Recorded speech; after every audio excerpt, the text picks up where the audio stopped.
Hi, I hope you're doing well. So this is going to be a bit of a different video, just a little update on my channel and on my reading. But first, I want to thank everyone who watches my videos and who comments. It is very important that you do that because, first of all, I make my content for all of you guys out there who love reading good books and are interested in my opinion on books and want to see what I'm reading and perhaps get some inspiration from what I read. So thank you very much to everyone. And even if you don't ever comment on my videos and you watch them, well, that's good enough. Of course, commenting, liking, all of that, really helps a channel because if you do that, then more people will watch that video. Those little things like liking a video, leaving a comment, even if it's just a word, just say thank you or just say, oh, I like that video or whatever it is, that really helps because the algorithm would perceive that as a good thing and would therefore show the video to other people. So anyway, thank you if you do that. And yeah, I just wanted to tell you what I've been up to. So I've already read the book for this month, how we're doing that reading project, the 12 books for 2022. So the book for this month of April is The Blue Flower by Penelope Fitzgerald. So I've already read that book. I loved it, spoiler alert, but I'm going to film a whole video about it, which is both for those of you who read along, and it's never too late, just because I've read it, you're still in very good time to read it. I will only post that video at the end of the month anyway. And even if you haven't read the book, because perhaps you're not sure if it's your thing or not, I would encourage you to watch the my review when I publish it, because I make my reviews in such a way that I don't spoil the novel. So my reviews are also designed for people who have read the book to engage with the review and then discuss it in the comments if you feel like doing that. But if you haven't read it, you can watch my reviews and just see if the book is for you or not. I'll try to explain what I liked about the book, what I didn't like about the book, and hopefully you'll get an idea if the book is for you or not, and then you can read it if you think it will be. So that's done. I've started reading The Bell by what's her name? Iris Murdoch. A couple of months ago we read The Sea as part of this reading project, and I loved it. It's one of the best reading experiences I had. And if you didn't read it, or if you're not sure, or if you don't even know what that book is about, or go watch my review, because I gave my all in that review, and I talked a lot about the reading experience that I had reading that novel. So I decided back then that I wanted to read more by Iris Murdoch because The Sea was the only book by her that I had read at that point. It still is the only book I have finished by her. It was my first experience with Iris Murdoch, and it was such a great thing that I want to read more by her. So I'm reading The Bell, which is a much earlier novel. It's a novel that she wrote in the 50s, or at least it came out in the 1950s. And for a lot of critics and for a lot of readers, that novel is considered her best.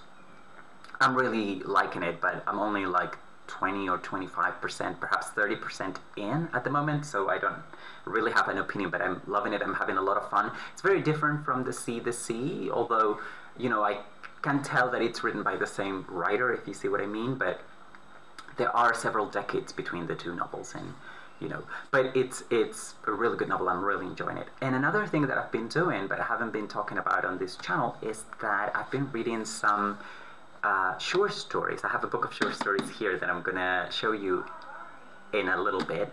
So I used to say, and perhaps you've heard me say this before in other videos, that I don't like reading short stories, that I prefer reading novels, or at least short novels, but never really short stories. And I had this epiphany, which is very weird. I should have realized this many years ago, but anyway, it's never too late, right? I realized that I had been reading short stories the wrong way, because I have been reading short stories as part of collections. So I would get a short story collection like the collected stories by such and such or something like that, and I would read from the first story to the last continuously. So I would approach those those short story collections as I would a novel, and that's completely wrong. I think what I've discovered recently, and I'll tell you what book has helped me to do that, is that I need to read short stories and give my full attention to one story, and then spend some time thinking about it, reflecting on it, perhaps rereading it again. Because sometimes what happens is short stories can be very deceptive because they're very short by definition, and particularly the ones that I've been reading, which I'll tell you about in a second. Yeah, so sometimes they're so short, they're only like 2-3 pages long. So you breeze through them, and my temptation anyway, which was wrong, and I realize that now, was to then read the next short story in the collection, and the next one, and the next one, and the next one. And so I wouldn't allow them to have time to seep into my consciousness or to think about them, and then I would finish a short story collection and I would feel very dissatisfied with the experience. Now, Jorge Luis Borges, the Argentinian writer who, of course, wrote poetry, essay, but is famous for his short stories. He never wrote a novel. He didn't like novels. He didn't like writing novels. He thought that if you could write a story in a few pages, why would you spend, if you could write a story in like 5 pages, why would you use 200 pages or 500 pages? And so yeah, a while back I got this hardback edition, which is really nice, which has all his stories. This is a collected edition. This has all the stories there. So there, here you have a summary with all the different stories. Let me show it to you. So they ordered by books. So he published different books of short story. He published different short story collections. So this is a collected tome with all of them. Of course, they're in Spanish. I love this edition. It's hardback. It's beautiful. I'll show it to you without the sleeve, so you can see. It's also gorgeous. I like it. I saw this in a bookstore, and I knew I wanted to have it. Look at that. Whoops, it looks upside down. Yeah, like this, right? I knew I wanted to have this as part of my collection. I needed to have this on my library, even though I often complain that I don't have a lot of room anymore for books, so I haven't really bought physical books in a while because I just don't have the space for them. So lately I've been reading ebooks, which I really like. I love the experience, but I love this collection. And all the stories are translated into English. So if you can read Spanish, get this as soon as you can. It's published by Lumen, right, in Spain. But I'm sure you can get it in different countries.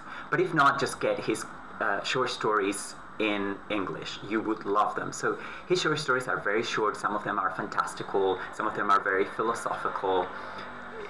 What can I say about Borges? He's amazing. He's one of my favorite writers. And now reading and often rereading stories, because a lot of these stories I have read, and a lot of them I read many years ago, but somehow, I would find it hard. It was the most frustrating thing, because I would try to think about the stories and try to remember, and if I had to tell someone why Borges was great, I was always tongue-tied because I would never remember any stories. I could tell you about different stories, and perhaps I will make a video about that. Let me know if you'd like me to tell you which my favorite short stories by Borges are. I'm not quite done yet. So what I'm doing now is that I read a short story. I try to read at least one per day. Sometimes I read more than one. Sometimes there are days when I don't read any.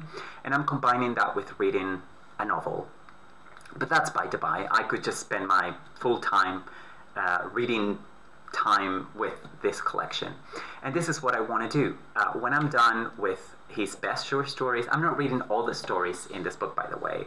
I've just looked online for a list of his best stories according to different critics, and I've been reading those. And rereading some that I kind of remembered slightly but wanted to have wanted to refresh my memory about.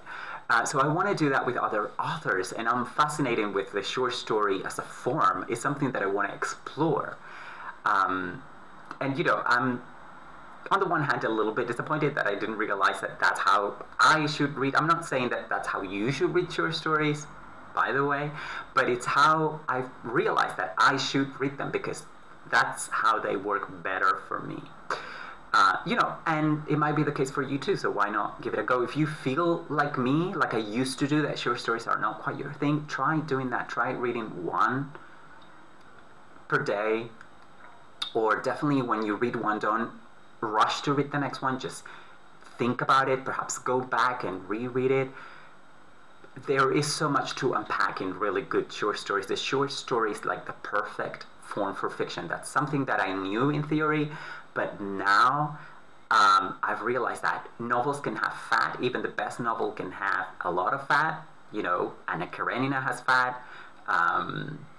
You name it. Your favorite big novel, classic novel, contemporary novel probably has fat, has things that you don't care for, has some characters. I mean, recently I read The Corrections by Jonathan Franzen, another book for my 12 books for 2022 that I really loved reading, and I know a lot of you did too.